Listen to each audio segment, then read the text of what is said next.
নমস্কাৰ। আমাৰ অসমত আজি নিউজ এটা দেখিলোঁ। তাতে নিউজটো হ'ল এনেকুৱা যে মুখ্যমন্ত্ৰী ডক্টৰ হিমন্ত বিশ্ব শৰ্মা আজমলক চবেই ইমান গুৰুত্ব দিয়াৰ কাৰণে তেখেতে অলপ অসন্তুষ্টি প্ৰকাশ কৰিছে।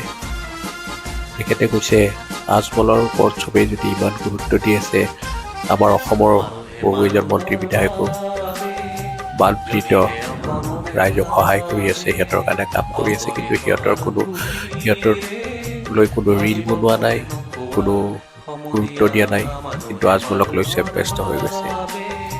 ইয়াতে মই এটা কথাই ক'ব খুজিছোঁ মুখ্যমন্ত্ৰী ডাঙৰীয়া, আজি যে আজমলক লৈ সকলো ব্যস্ত হৈ গৈছে, ইয়াৰ কাৰণো আপুনিয়ে সেইজন মানুহ যিজনে অসমক এটা সম্প্ৰদায় টোটেলি ইগন'ৰ কৰিছে। আপুনিয়ে এজন মানুহ যিখিনি মিয়া অসমীয়াৰ মাজত, হিন্দু মুছলমানৰ মাজত বিভাজন আনি দিছে। সেইকাৰণে যেতিয়া এটা ইগন'ৰ কৰি দিয়া, সম্পূৰ্ণ ইগন'ৰ কৰি দিয়া সম্প্ৰদায়ৰ লোক এজন আহি, মুছলমান সম্প্ৰদায়ৰ লোক এজন আহি মনত কোনো ধৰণৰ দুখ নথকাকৈ দিনটো মানুহখিনিক সহায় কৰিছে আৰ্থিকভাৱে, অভিয়াছলি সেইকাৰণে তেওঁ ইমান সকলোৱে গুৰুত্ব দিছে। ছ'চিয়েল মিডিয়াত তেওঁৰ প্ৰচাৰ কৰিছে, তেখেতক ধন্যবাদ জনাইছে। আপোনাৰ ভুলৰ কাৰণে আজি আজমল ইমান ডাঙৰ মানুহ হৈ গৈছে। সেইকাৰণে মুখ্যমন্ত্ৰী ডাঙৰীয়া, অনুগ্ৰহ কৰি এতিয়া আপুনি হিন্দু মুছলমান পাহৰি যাওক। আপুনি আৰু আপোনাৰ চৰকাৰ, আপোনাৰ যিখিনি মন্ত্ৰী বিধায়ক আছে, সকলোকে খালী বানপীড়িত ৰাইজৰ কাৰণে কাম কৰিবলৈ কওক। তাৰ মাজতে আপুনি হিন্দু, মুছলমান, আজমল হ'ল আৰু বহুত, আৰু তাৰ লগতে আৰু কৈ দিওঁ কেইটামান আমাৰ হিন্দু বচোৱা সংগঠন যিবিলাক আছে, সিহঁতেও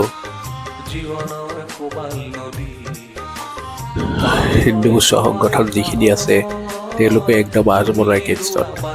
তেওঁলোকে আমাৰ বানপীড়িত ৰাইজক অনুৰোধ কৰিছে আজমলে যিখিনি সাহায্য দিছে সেইখিনি যাতে গ্ৰহণ নকৰে।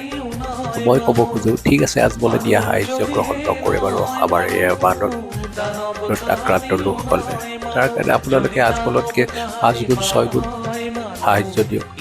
আপোনালোকে গৈ পেলাই যিখিনি মানুহে ঘৰ চাফা কৰি আছে, বোকা গুচাই, সেইখিনি আপোনালোকে শাৰীৰিকভাৱে যাই আপোনালোকে সহায় কৰক।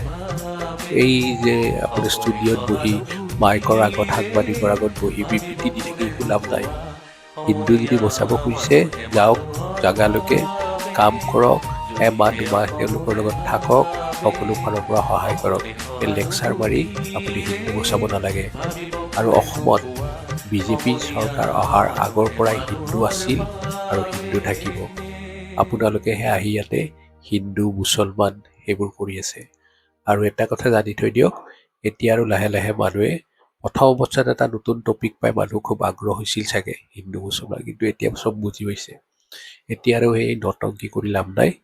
আপোনালোকে মানুহক সহায় কৰক, বানপীড়িতক সহায় কৰক, হিন্দু মুছলমান পাহৰি কাম কৰক। ধন্যবাদ।